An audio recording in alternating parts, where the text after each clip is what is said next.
Oi, amigos! Na prática de hoje, vim conversar aqui com o Dr. Felipe Guedes, ele que é nefrologista, preceptor do Onofre Lopes e professor da UNP. E vim conversar com ele sobre cálculos renais. Dr. Felipe, o que são os cálculos renais e o que é que provoca os cálculos renais?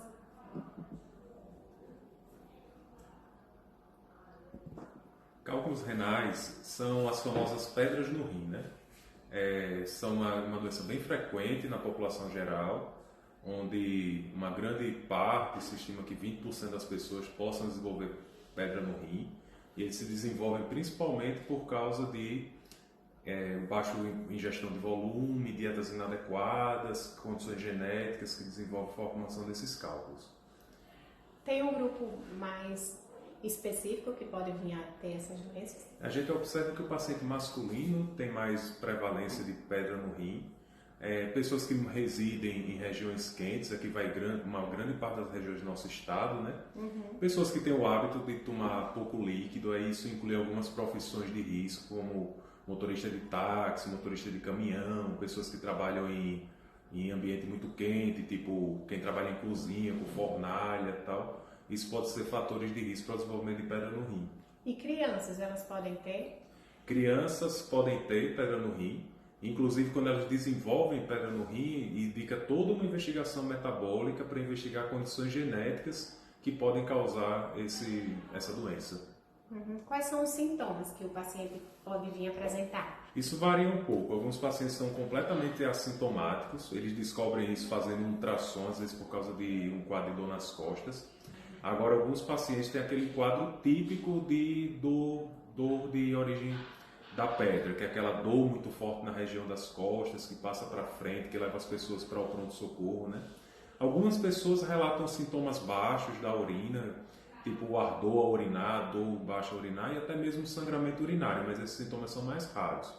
Assim, pode ser assintomático ou dar aquela crise que todo mundo já conhece, aquela dor forte, que é a dor da crise renal. Certo. E o que é que você poderia falar sobre o paciente que não trata esses cálculos renais? O que é que pode acontecer com ele?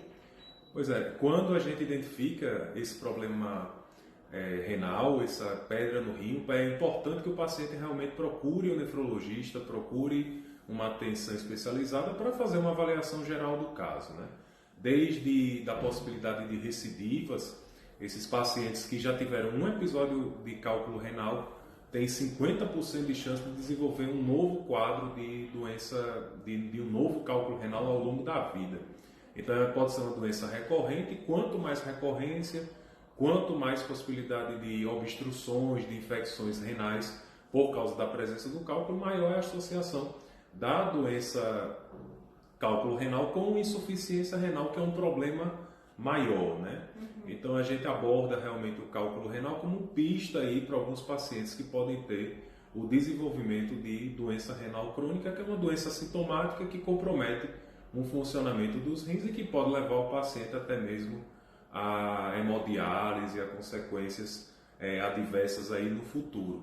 Também se estima que pacientes que têm pedra no rim são mais prevalentes ter a associação com síndrome metabólica, hipertensão, infarto. Então realmente são pacientes de grupo de risco que precisam de uma avaliação geral e não só para evitar a formação da pedra, mas para identificar algum quadro de hipertensão, diabetes, obesidade, outros fatores metabólicos que podem ser tratados com esse tratamento mais precoce.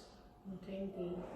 E o que é que você poderia falar sobre tratamento? Existe o tratamento medicamentoso, né? O tratamento clínico e o tratamento O urológico, né? O tratamento cirúrgico. O que é que você poderia falar sobre isso? Na abordagem do paciente que manifesta a cólica nefrética, né, que é aquela dor lancinante, esse paciente normalmente vai para pronto-socorro, realiza exames de imagem, requisita uma abordagem urológica para o alívio sintomático da dor, né? Então, esses pacientes normalmente eles têm um cálculo em migração nos ureteres e algumas condições com tratamento clínico pode ser realizado, mas a grande maioria realmente requisita aí um tratamento urológico, né, com a especialidade da urologia, e eles vão lá e fazem a retirada do cálculo. Se o cálculo já for muito grande, identificado ainda no rim, mesmo que sem causar dor, nada, um cálculo maior do que 1,5, 2 centímetros, ele já indica aí uma intervenção que seria aquele bombardeamento, né? O procedimento de litotripsia extracorpórea, que normalmente fragmenta o cálculo e facilita a sua saída. Esses cálculos muito grandes, eles podem realmente levar aí ao desenvolvimento de infecção urinária e de prejuízo à função renal. Se o cálculo já passou no ureter, aí a avaliação de onde ele está localizado, qual o tamanho está, vai indicar ou não procedimento urológico ou medicamentoso. Agora, o nefrologista, onde é que entra nessa doença, já que esses tratamentos são praticamente tratamentos urológicos, né? Desde a prevenção da recidiva, que vai ser a orientação dietética, né? A gente normalmente orienta uma dieta muito rica em líquidos, com pouca carne vermelha, uma alta ingestão de frutas, de vegetais, para modificar aquela composição urinária. Frutas cítricas é importante fazer? Isso, frutas cítricas tipo laranja, limão, abacaxi, né? Isso daí a gente realmente orienta porque o citrato ele ajuda a alcalinizar a urina. E a urina ácida ela pode predispor aí o consumo de mediadores que evitam a formação das pedras no rim. Então é bem interessante isso. Com coisas também assim, a nossa dieta ocidental rica em sal e o consumo alimentar inadequado, tipo com grande consumo de sal e até mesmo de refrigerante, produto industrializado, pode favorecer essa formação de cálculo urinário e às vezes é uma coisa que não chama tanta atenção dos pacientes.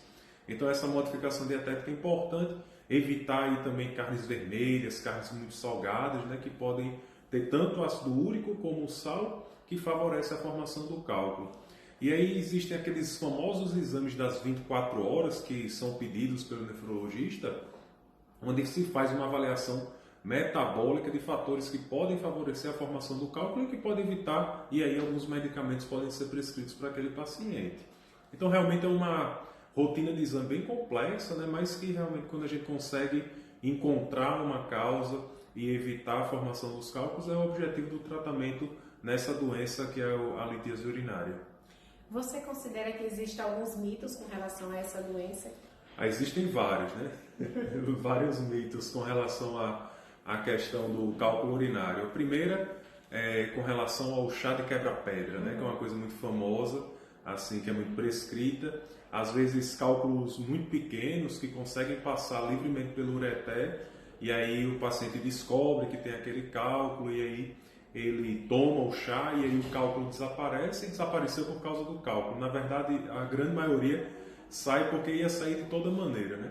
De todo modo, esse chá tem algum efeito aí sobre o ureter que facilita a saída do cálculo, né? Já tem alguns estudos que mostram isso. E às vezes é realmente o consumo de beber chá, que é um consumo hidratação mais acentuada, né? Isso, a alta ingestão de líquidos, que vai favorecer aí a eliminação de cálculo e evitar formar novos cálculos. Então, assim, no consultório acaba que a gente orienta tomar qualquer chá, né, que não seja conhecido com algum agente aí que possa causar doença, mas na maioria dos chás a gente consegue fazer a pressão. Agora, as cápsulas de quebra-pedra e tal, aí isso daí já é uma coisa que é mais polêmica. Entendi. E acaba que a gente não prescreve.